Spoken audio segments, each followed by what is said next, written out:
Welcome to Behind the Book. It's time now for Behind the Book, hosted by Tess Thompson and Karen McQuestion, two authors with a passion for books, no filters, and limitless curiosity. Join them now to find out the real story behind your favorite books and authors. And now, Behind the Book.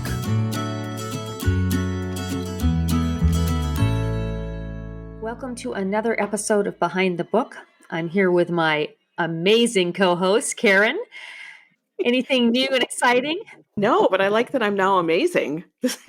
Well, you've always been amazing. I just have to think of a new word every week New to describe adjectives, your amazingness. yes. Yeah, I am big on adjectives, even though we're not supposed to use them as writers. But I rebel against that. Do you ever come up with titles for future books? Like you don't even have a concept in mind, but you think, that would be a great title. I do. And actually, one of them segues into our interview today because Elana Johnson was talking about how she doesn't write down her ideas because she figures if they were really good, she will remember them. And I have a couple of titles like that just keep bugging me, but I don't know what the story is yet. Well, I jokingly told my son that my next book's going to be called The Ungrateful Child. And I told him that 8 months ago. So every now and then, he'll give me a look or I'll give him a look and he goes, I know, The Ungrateful Child by Karen McQuestion. It's like, yep. I can't wait to see the cover on that one. That's going to be great.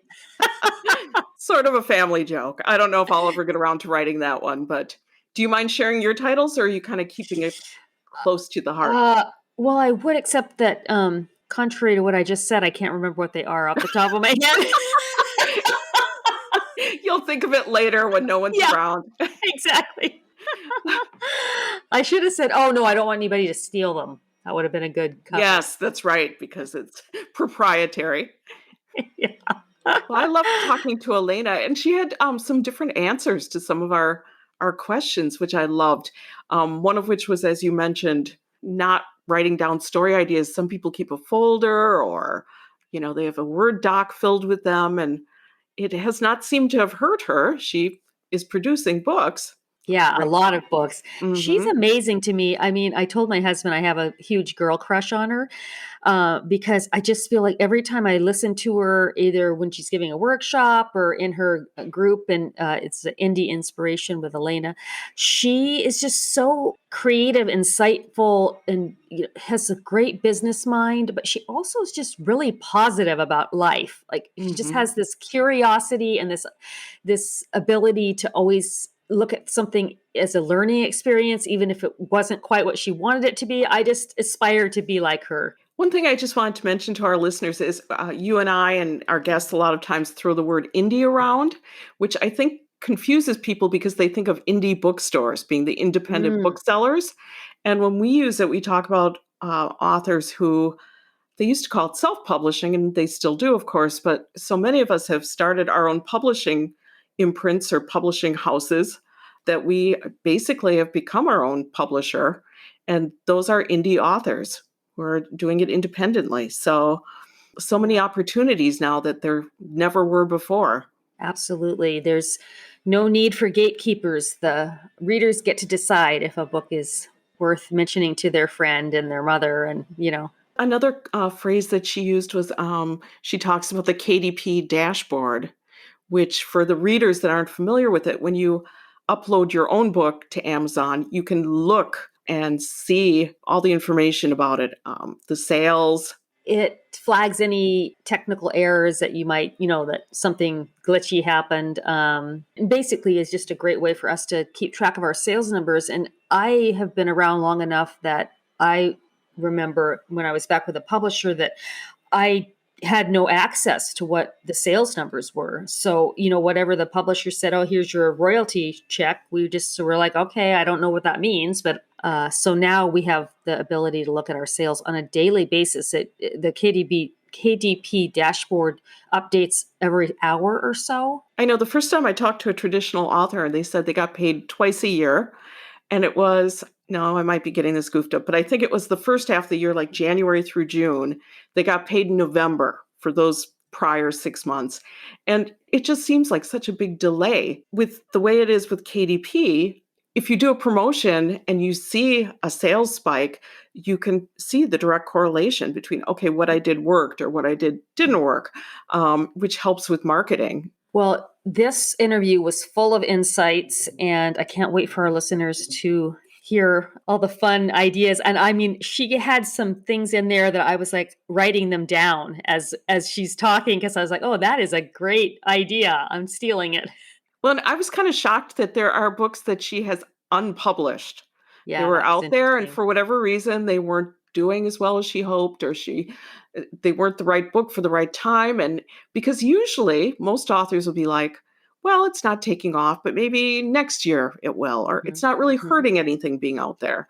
But she wants Yeah. to stay true to her brand and reach readers. And it bothered her to have books that were out there that weren't doing the job she wanted them to do. So, Yeah. Yeah. Her answer on that was very interesting to me. And I had never thought of it the way she described it. So I'm mhm, excited for people to hear that. absolutely. All right. Well, enough. We will be letting our wonderful listeners into the insights of Elana Johnson. Enjoy the show.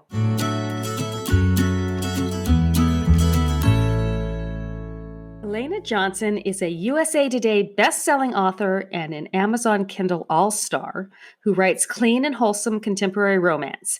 She's well known for her young adult dystopian romance series, Possession, Surrender, Abandon, and Regret, published by Simon & Schuster. Elana has published books for writers called Writing and Releasing Rapidly and Writing Killer Cover Copy, to name a few. Elana is the force behind Indie Inspiration, my favorite group on Facebook, and runs a personal blog on publishing, and is founding author of the Query Tracker blog, a co-founder of the League of Extraordinary Writers, and a co-organizer of Write On Con. My goodness, our first question is, well, actually, it's our second question. First, we want to hear how you got into publication, and did you always want to be a novelist, and what your journey is? And then we want to find out how in the world you get everything done in one day. Well, I sometimes I don't even know the answer to that. But my path to publication started about 15 years ago, about 14 now. I started writing when I was 30, when I turned 30. And I was really just kind of doing it for like this genealogy thing I was doing. I thought, oh, I'll write this little life sketch of my first 30 years, because when you're 30, you have these grand ideals about life and stuff. And I just kind of had 2 kids and was working and teaching school. And I thought, oh, this will be kind of I can do this periodically throughout my life when I hit 40, 50, whatever. And so I did that, and I really liked it so much that I thought, I want to write something, and I want to write something creatively. And it kind of felt like when I was doing this sort of life sketch, I could take some of those things that I had been through in my life that maybe were hard, and I kind of learned from them. But I also was like, these sort of things that I've had to deal with are not really living inside me anymore. So it was really kind of therapeutic and cleansing. And so I started writing after that, creatively. Possession is the first traditionally published book that I got through to an agent and into a publisher, but I wrote several before that. And I just started writing and writing and writing. And at the time, I was a huge consumer of young adult fiction, particularly in the science fiction and fantasy realm. So that is what I was writing. And I sold my book to Simon & Schuster in early 2010. It came out in 2011. And they bought a couple books from me, 3 books, a trilogy. And back in those days, KDP was brand new. I think KDP came on the scene pretty much in force in 2011. And I had a lot of friends that I had been chatting with and talking to for, several years while we've been writing and querying agents and having agents sell things for us and things like that, that moved over to self-publishing. I remember 2012 being the big boom of that. And they were publishing much, much faster than TradPub. And I thought, I can write really fast. I'd written probably like 15 books by that time in about 4 years. And I thought, I want to do something. And so I pitched Simon & Schuster this idea of doing these little novellas. And it was something that was new at the time. And so that's where Regret came from. It's a little novella. And I have a little short story that's literally like 20 pages that they allowed me to self-publish if it would be for free. So I did that. And that was when I self-published that book. I think it came out between books 2 and 3. So that would be at the end of 2012 and leading into 2013. I self-published that little tiny short story that was like a lead-in to my series that Simon & Schuster owned. And I saw that little thumbnail on KDP, and I distinctly remember thinking, I want a lot more of these. And at that time, Simon & Schuster was only buying one book by me at a time. I've never sold in a multi-book deal until I sold some romance a few years later. I wanted to do more. I wanted to sell to another publisher so that I could publish every 6 months. And, I had other books and we were trying and we just couldn't ever get anything through. And so that's kind of how I started publishing. I moved over to indie publishing not until 2015, actually. I did do a lot of trunk indie publishing in 2014 when Simon & Schuster wouldn't buy anything else from me. But I didn't really start doing it in force until 2015. So there were a couple of dark years there. I wouldn't say I've always wanted to be a novelist. It's just something that has come to me in my adult years that I've really enjoyed doing. Now, you use the term a trunk novel. Did I hear you correctly? And for our listeners that don't know what that is, would you mind explaining? Yeah, so my trunked novels are, books that I had written over those 4, 5, 6 years. So say from 2008 to 2012, I guess that's only 4 years, 2013, my agent and I had polished another manuscript to go out, and we sent it out to publishers. And then I couldn't get them to really take anything. My agent left the business. I signed with a new agent. She couldn't sell the fantasy novel we had ready. So about 2014, early 2014, I started publishing all of those books basically that I had written over the years that I couldn't sell to publishers, or that I had written and then my agent and I, as we were talking, decided it wasn't the one we wanted to pitch to New York, to traditional publishers. So at this point, do you have books that are you still working with publishers, or are you your own publishing house now? Yeah, I'm just my own publishing house now. I still get royalties from Simon & Schuster a couple times a year for my books as they continue to sell, which I think is pretty amazing because it's 10 years old now, a little bit over 10 years old. Now, Tess had mentioned, besides writing many, many books, you also are involved with different organizations helping other writers. And she asked how you get it all done. Is there a good answer to that question, or do you have a system? I have a system. I have a whole book called Writing and Marketing Systems. And so I do have a system because I really like order and routine. So I've been like that my whole life. I love doing the same things. Like when I get up in the morning, I do the same things in the same order every day. My husband makes fun of me for it because that's just how I am. And like if my routine kind of gets thrown off, I'm like, I don't know how to survive the day, and the whole day is wasted.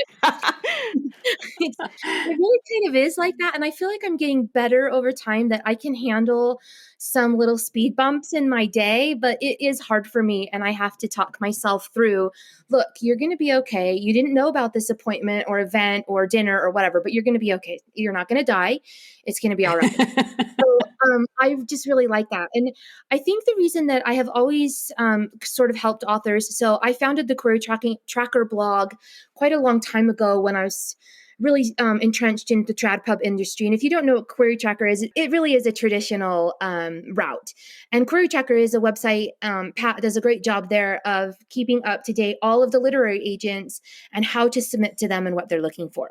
So I used that website quite a lot when I was querying agents. I think I queried 3 novels before I found an agent. And there's publishers there too. So if people are interested in that, it's a great resource for that. There's a fantastic forum there that I moderated, and there were a group of us that were really good friends, and we brought the blog to life. So we blogged for Query Tracker for quite a while. And then from that sort of same group of us decided we wanted to do an online conference. And so that's where Write On Con came from. And we did Write On Con. I want to say I did it for 2 or 3 years, and then we turned it over to somebody else. By that time, I was really moving away from trad pub and into indie stuff. And so Write On Con, it's not necessarily trad focused, but some really traditional type things that I just really wasn't interested in doing a whole lot with that anymore. And then, back in the days, 2012, 13, all that kind of stuff, blogging was what there was. Blogging was how that was our social media, was blogging. And so I joined several blogs, like the League of Extraordinary Writers. Those were people that were all in the sci-fi fantasy genre, young adult, just to kind of do the same thing that we do as indies, where we team up with people in our industry to expand our reach and our fan base, right? So we do the same thing as indies. We just do it in a different way, I think, than Trad can do it. Simply because I can control pricing, I can control box setting, I can control just lots of things that perhaps trad authors can't control, but they can get together as a group and talk about their books or talk about their genre. So that's kind of what I did there. The reason I really love doing those kinds of things is I love teaching. And I just love telling people what I guess I think. I don't know. I don't know. I like telling people like what's worked for me or what I have found that has worked or things that I've observed other people doing in the market to help grow success. Because I think in our indie culture and our indie market, especially, everybody's looking for that. And sometimes it can feel like a unicorn. And we're out there and we're unicorn hunting. And somehow I found the unicorn and everybody else hasn't. That's what we think. They don't think they think somebody else, right? Like they think author A has found the unicorn. And if I just do what she does, I will also arrive at this unicorn location. And I don't think that that's really true. And so I've tried to put out my indie books, my indie inspiration books, and my group as a way to kind of let people know that there's lots of ways to success. And sometimes the reason we can't find the unicorn is because we're afraid we're going to find the unicorn. Or we're afraid of the path we'll have to walk on to get to the unicorn because we've heard something from someone somewhere. And so I really try hard to dispel myths and eradicate fear surrounding indie publishing. Like, I just don't think that there's a whole lot you can do that's going to kill your career. And so I'm like, what are we afraid of? Like, what are we all afraid of? Finding the unicorn? Like, what if this marketing tactic or this book that you're really passionate about is the path you need to be on to find your unicorn? I also think there's not one specific unicorn. I think there are many, and I think they all look different depending on who you are. And that's kind of what my indie inspiration brand is. That little arm of my business is that. And hopefully it's inspiring to people to go, I don't have to do the same thing everybody else does. My unicorn might be purple and her unicorn is blue, but I'm going to maybe try one of her paths and I'll arrive at the blue unicorn and it will be what I want. So that's kind of the hope with all of that teaching. So I want you to share a little bit about your different pen names and what types of books those are. So for anybody who's not familiar with your work, they can choose which genre they would like to start with. So I'll just go in the order of creation. So I'm Elana Johnson and I write clean beach romance. Typically. I've been starting to call it beach adjacent because I've been writing cowboys. They are on the coastal bend of Texas and they do go to the beach, usually once in the book. But it's not necessarily a beach romance. So I've kind of been saying they're kind of beach adjacent. They're in like a beachy location, but most of them are fairly beach romance. And then I created Liz, and well, actually, Elana came after Liz in that genre. I didn't really start publishing in that genre till 2018. In 2015, though, I created Liz Isaacson, and her name comes from my kids' names, which are Eliza and Isaac. And she publishes Christian cowboys romance. And I've really been moving into a lot of family saga in the last couple of years as well. So in 2019, I started a series that was a lot more family saga while maintaining my core central romance. So my books are a little bit longer and they have multiple narrators. The heroes and heroines throughout the series narrate in each book instead of just the main hero and heroine for the romance. And I really try hard to keep that to about 75-80% main hero and heroine, especially in the early books. And then as the series progresses and gets bigger and longer, it's a free for all. Whoever I feel like is ready to narrate the part of their life that's going on at that time narrates in the book. And I try to fit that all in around the romance because the romance is still really central. I would say even in my later books with lots of narrators that 65+% is the romance, is the core romance. But I'm calling that family saga as well. And then Jessie Newton, I started publishing with her last year, 2020. And she writes women's fiction, specifically friendship fiction. I love relationships between women. I think they're fascinating. I love how they're nuanced and different. And so even sisters, mother, daughter, aunts, grandmothers and their granddaughters, or even grandmothers and their own daughters, and how it's different between the two. And then friendships, of course, and then the relationships that women have with men. So I really love all of those different relationships and all the different roles that women have. And so I started my women's fiction novel, I want to say like 2018-ish. And it was really hard to write, and I only wrote about half of it, and I didn't finish it. And so I was like, I think I'm more romance. I think I just want to stick with the romance for now. And I can kind of explore some of those women's relationships within a romance novel as well. We always have secondary characters. But when I saw sort of the market take an upswing in women's fiction, I thought maybe I should go back to that book. So I did. I went back to it, I edited it, and I finished it, and I published it under Jessie Newton. A lot of people ask me why I do pen names, and I've been really open about it, but I'll just say it here too.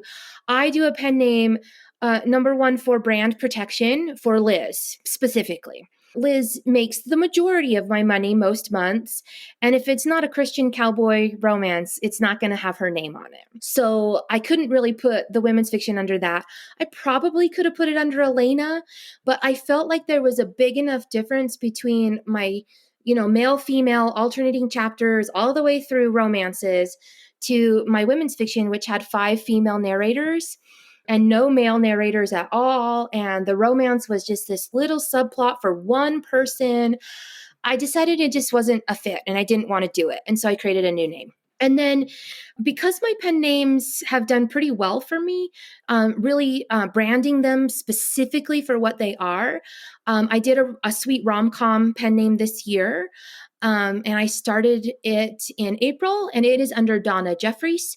And I could have put that under Elana again as well, but I decided again, it just wasn't exactly what I wanted in her brand with the rest of her books.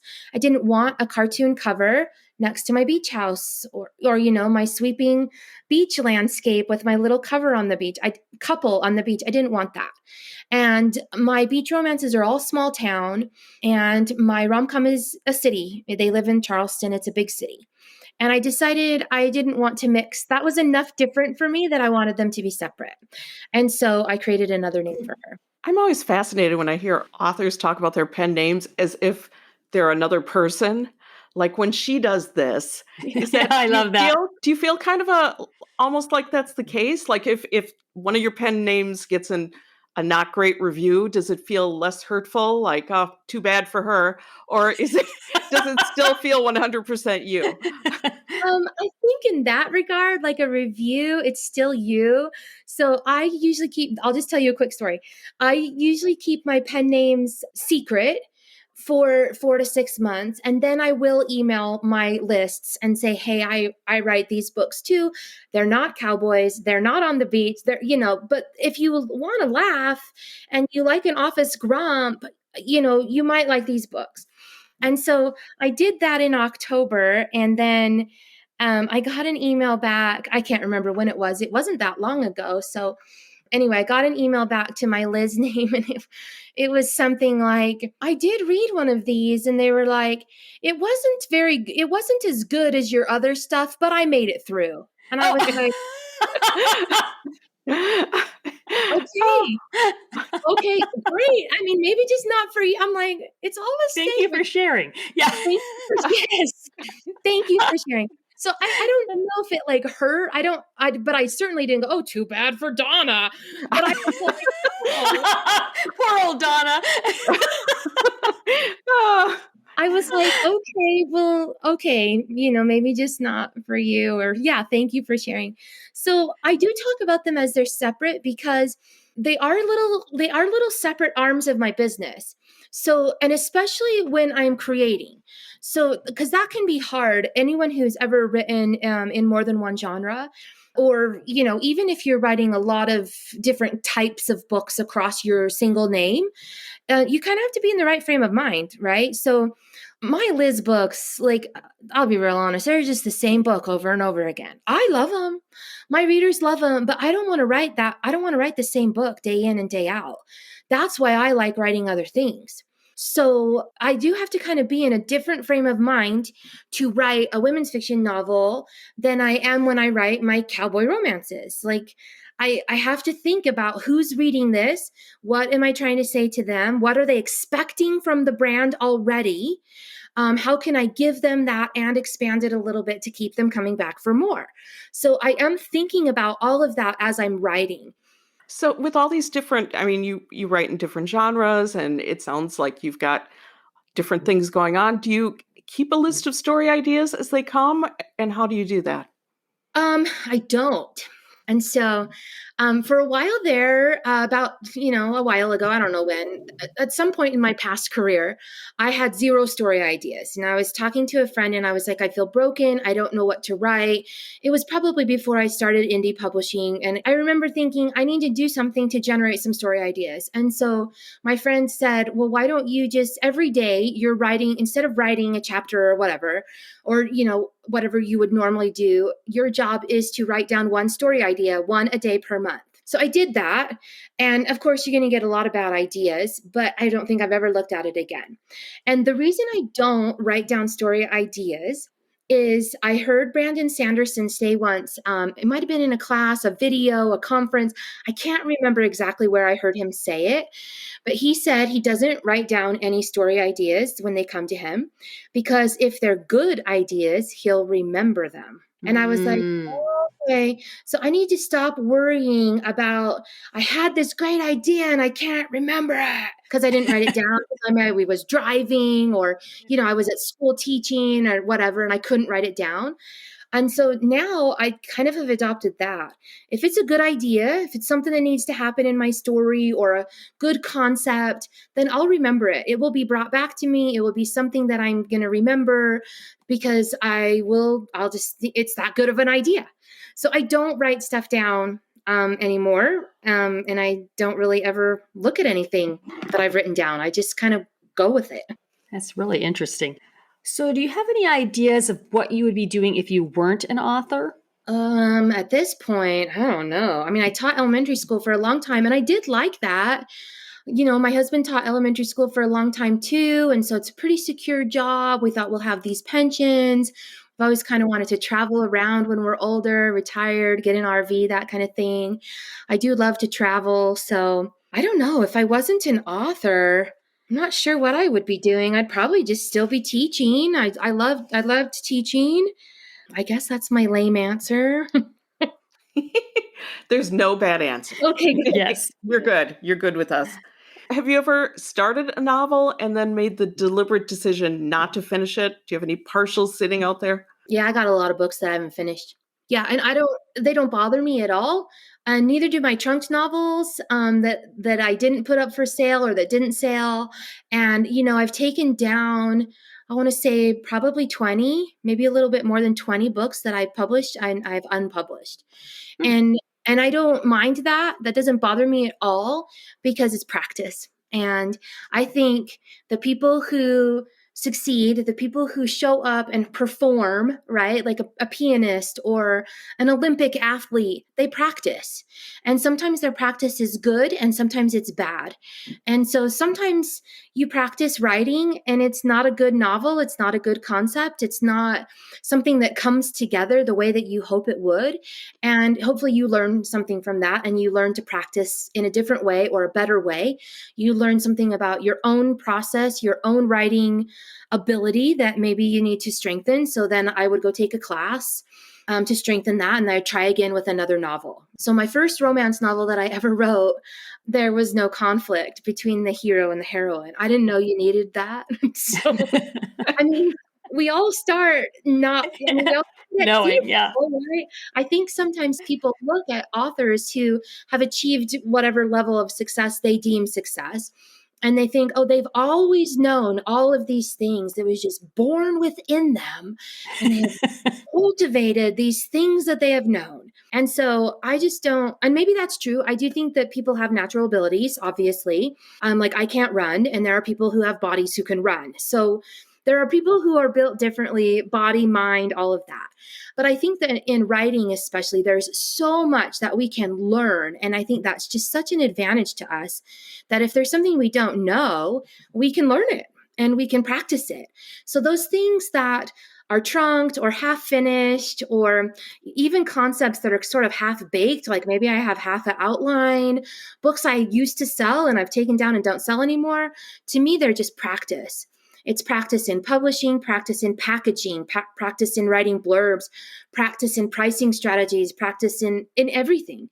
All of those things have taught me something over the years that I can take forward with me into my business and go, okay, well, I've done this and it didn't quite work out.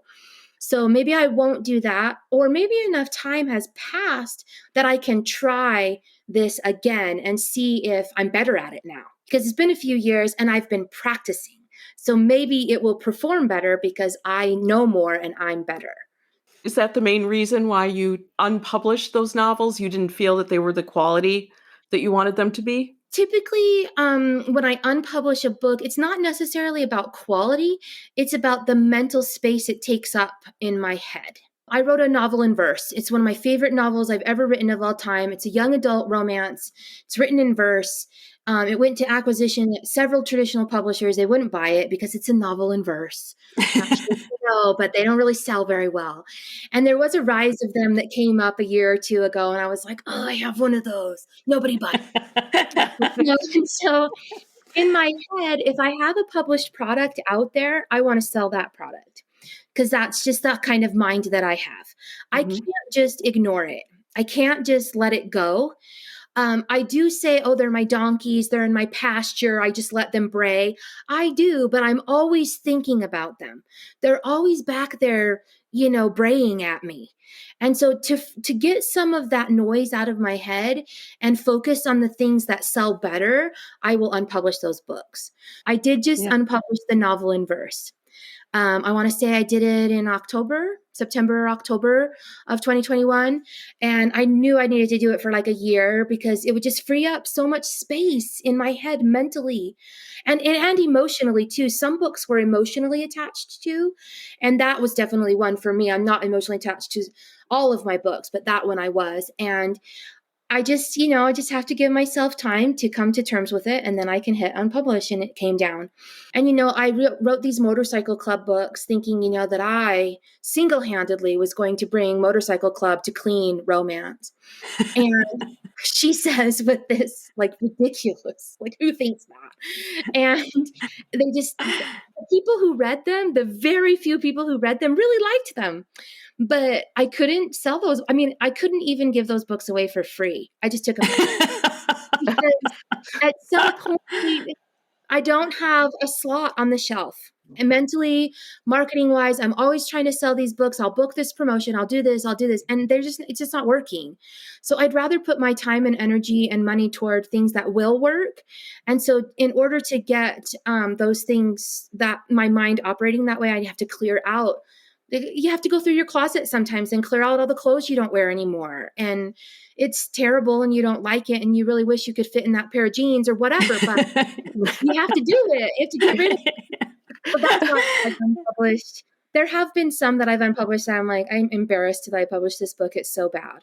But most of the time it's to clear up a space mentally. It wasn't until you used the jeans analogy that I completely understood. I was like, oh, okay, I understand. Well, it's the same thing. It's like this headspace of, oh, I'm going to get back in those again someday. And you're bothered about it. If you just get rid of them, then you're not thinking about it anymore. Not only are you bothered about it, but you kind of beat yourself up about it. Like, why can't I just lose this 10 pounds to get in these jeans? Why can't I just sell this book? Right? You kind of beat yourself up over it. And to me, that's just not worth that. I have other products that I can do something better with if I had more space in my head to think about them. And so I get rid of those things that are just causing me mental space that I can't handle anymore. If you could give one piece, this is a hard one. One piece of advice to new or aspiring writers, what would it be? Really work on improving your writing skills. So I think that's something that all of us need to do, no matter where we are in our careers. Is I love to learn. I have a high learning tolerance, and I finally took the Clifton Strengths, and I'm up there. Learner wasn't my top one, but input was.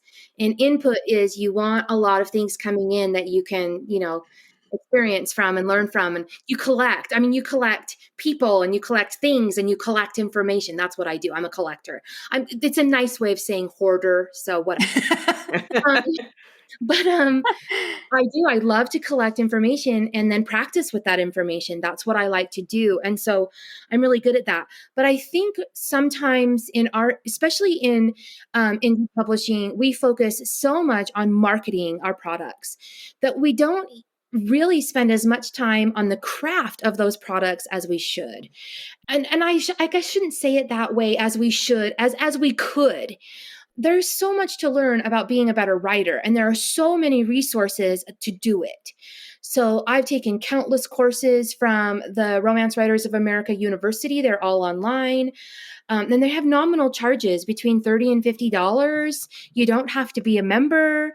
And I've probably taken 50 through the university at RWA, online stuff, through different chapters all over the country.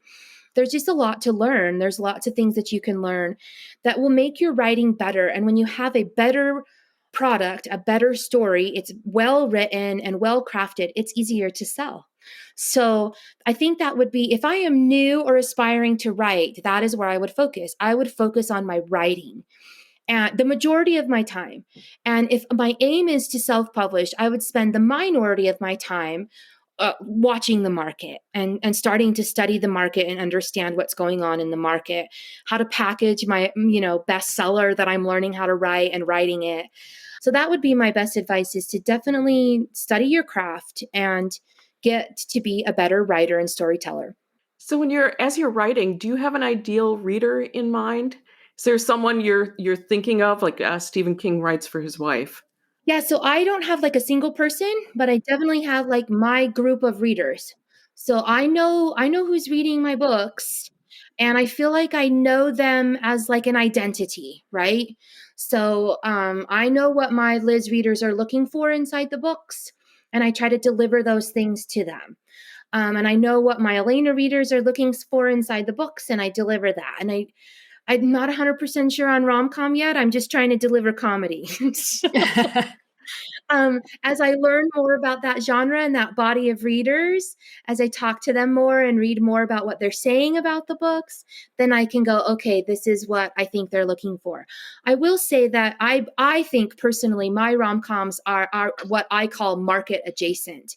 Mm-hmm. You can still sell market adjacent books. So I still sell my rom-coms. I still make money with them.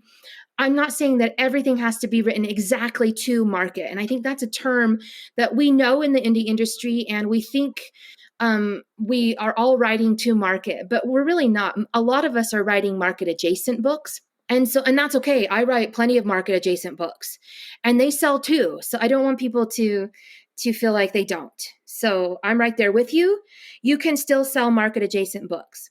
And the reason I say that is my rom-coms are not physical comedy. And I've noticed, as I've been reading other rom-coms and seeing the reviews and other things that people get on their rom-coms, it's a lot of slapstick humor, a lot of fall down humor, a lot of embarrassing moment humor. And mine aren't like that. My humor is like subtle humor that I set up in chapter 2 or 3, and it doesn't pay off till 17, and it circles back to this thing.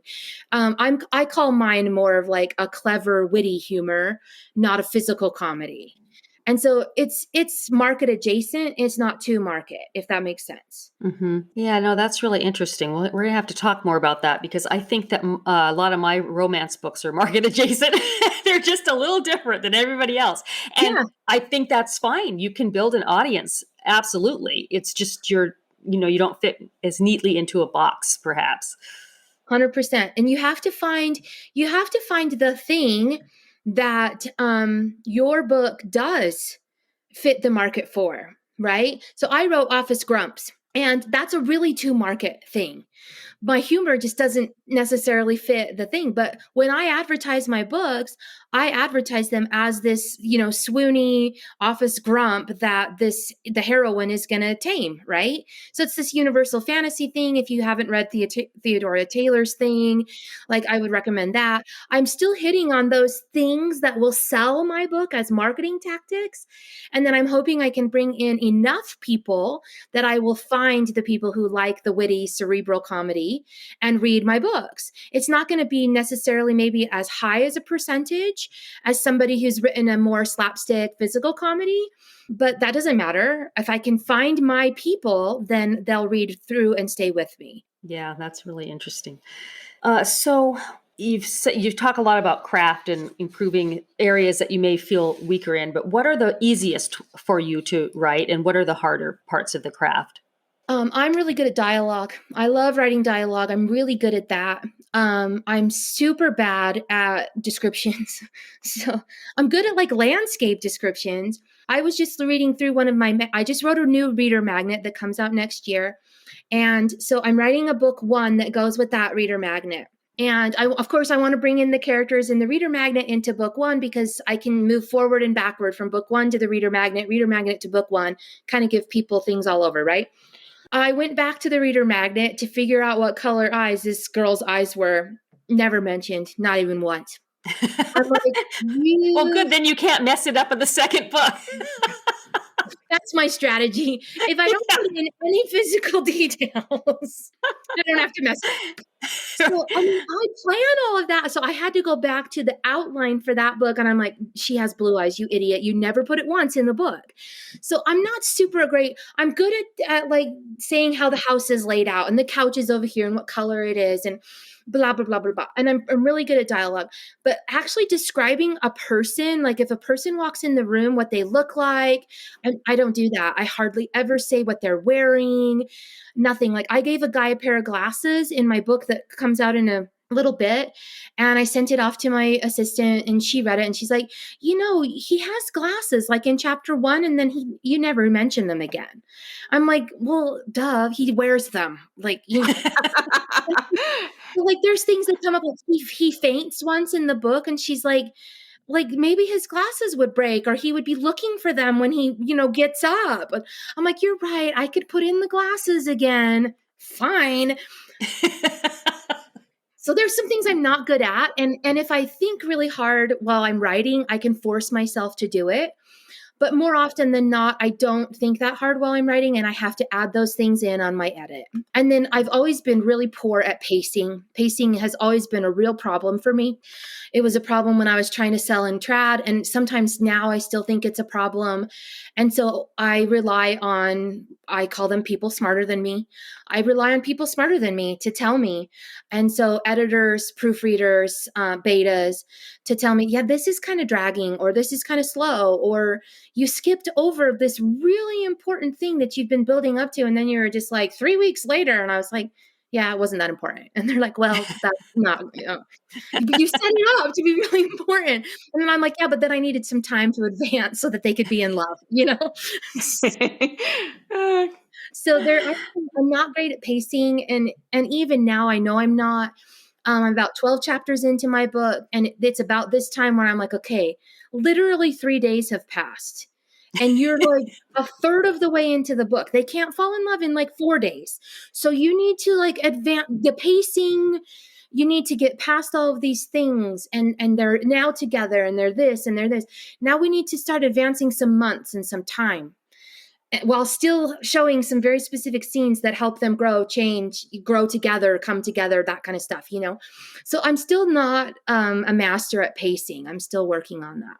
I want to get back to an expression used, a phrase, reader magnet, which I know that's a story that's supposed to pull the reader in. Usually it's, in my understanding, it's like a short story that will direct readers to a bigger, like a novel. Is that how you use the phrase? Yeah. So the only thing that I would change about that is I want my reader magnet to pull you into my brand, not to a specific novel. Okay. I want my reader magnet to work the exact same way that a paid book works. that if you have never read any of my books before, and you're going to get this one for free if you join my newsletter. That's typically what authors use a reader magnet for, is to pull them into the newsletter. And then, we do link them to series, because then that way the wheels are kind of greased and it's like a sell through. I can sell book one off the reader magnet. But for me, when I'm actually writing my reader magnet, I want my reader magnet to be a stellar, fantastic example of all of the writing and storytelling that you're going to get in my whole brand. So when I'm writing it, I have the same readers that are already in my brand in mind. I just want more of those people. So I want the reader magnet to satisfy the readers I already have, because it's going to be a reward for them. I want it to be something that can warm up any lukewarm readers that I have in my brand. Maybe they came onto the newsletter through the reader magnet but didn't read it, and I have a new one now. Or maybe they got a book when it was free or 99 cents and read one, maybe two, maybe fell off, weren't that excited about those particular stories. I want that reader magnet to remind them that I can write and tell a really great story. And guess what? I have like 60 of them, so pick up another one. So for me, I view the reader magnet as a way to pull people into my entire brand. I want that reader magnet to work really, really hard for me for probably a couple of years. And in order for the book, the magnet, to work harder than I did writing it, it has to represent my brand on a fundamental level. And so that's what I really try hard to do in my reader magnets. Mine are typically... My women's fiction one is short. It's only about 18,000 words. Some of my others are up to 40,000 words, but I try to keep them shorter than my novels. But another thing that I really like about the reader magnet is I don't give myself any rules. So it really is just pure freedom for me to write a story that fits my brand, will pull people into my brand, and I'm not obsessed about the word count. So you mentioned your early readers and your editor. At what point do you share a novel or work in progress? And who are your first readers?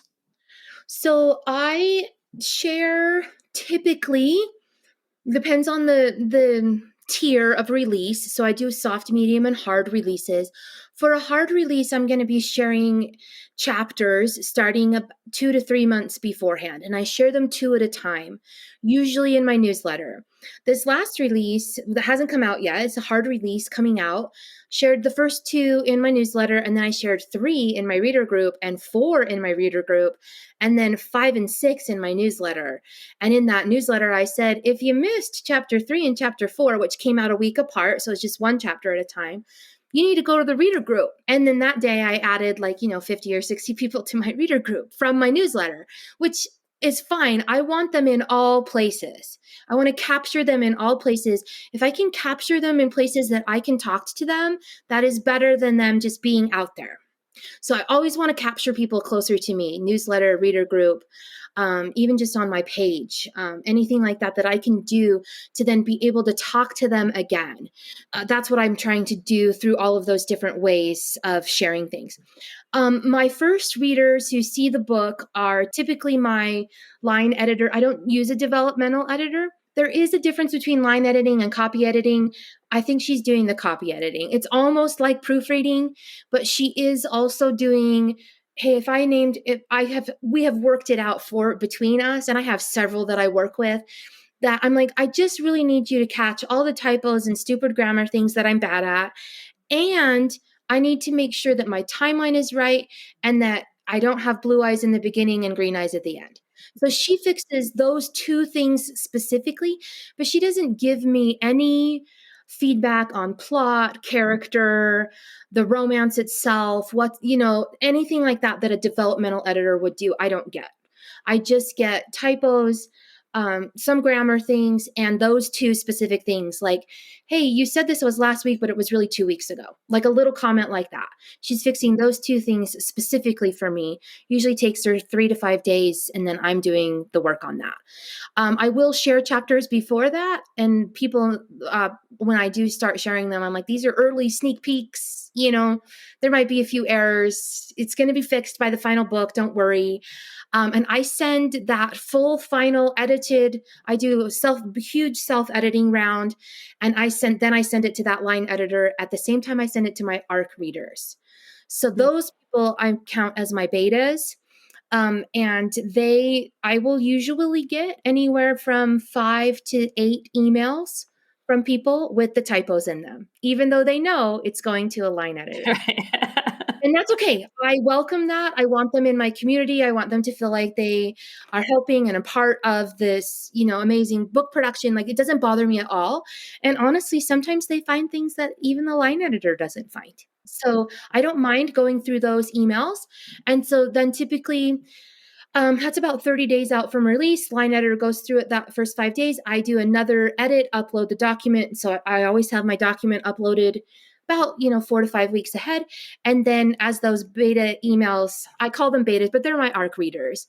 As those ARC emails come in, I just collect them all. And then 7 days before release, I go through any emails that I've gotten. That's my final draft that goes up. And I just check to make sure everything's been fixed. Usually, it'll take me an hour or two. 90% of what they've sent me has already been caught. The other 10%, I'm like, oh, good catch, Mm-hmm. And I fix those too. And then I upload that final document on day 7 so that I'm outside of the 5-day Amazon window. For iBook, if I'm doing a wide release, because I do release wide as well, I try to do that at closer to day 20, because I know Apple Books really likes a 14-day window for your final draft. At least I've noticed that. And so I try to get that done sooner. My wide books, I tend to get done sooner, finally, with all those different things than I do my KDP Select KU books. All right. I have one more question, and then we get to go to our fun extra questions at the end. But I was curious, who has been your biggest supporter as you built your craft and career? That would be my husband, of course. He's been so great for me. I'm like, I want to go to this conference. He's like, okay. I'm like, I want to fly across the country with a bad back. Okay. I want to go, like, for many years there, I'm like, I want to go to Texas because I wrote some books there. Can we go there for our family vacation? He's like, sure. So we went to Texas. We went to South Carolina. We go anywhere that I have books or that I want to set books. That's where we go for family vacation. And so it's like, he just does whatever I want. And it's so great. And not only that, while we're there, he like drives me around to all the stuff I want to see. So I can put it in books. He's just like driving. I'm like, this is so great. Like, oh my gosh, look at him, like taking notes on like what it looks like in Texas, because I don't live in Texas. So, and I write a lot of books in Texas. And so he's just been really great. Like, pretty much anything I want to do, he's like, okay. And so he's definitely been my biggest supporter. All right, Karen, you're up with the fun extra questions. Extra credit. Yes, I get to extra ask. questions. Okay. Number 1, what is one food that will never get past your lips? Mushrooms. Who would you want to play you in a movie? Rachel McAdams. She'd be good, actually. She'd be perfect for you. Yeah. What superpower would you pick given the opportunity? That I could fall asleep at a moment's notice. That's a good one. That is a good one. I hate laying in bed being like, man, I wish I was asleep. If I want to fall asleep, I just want to be asleep. Superpower. That's a good one. Yeah. What's your biggest guilty pleasure? Cherry limeade from Sonic. Non-diet. All the syrup, all the sugar. What is the worst job you've ever had? Ooh, I worked in a cookie factory for a while. It wasn't great. If you could instantly become an expert in something, what would it be? Amazon ads. Amen. What's your favorite scent or smell? Lemon. Lemongrass. Kitchen lemon soap. Anything lemon. I'll take it. What is the most terrifying thing you've ever done? This is so bad.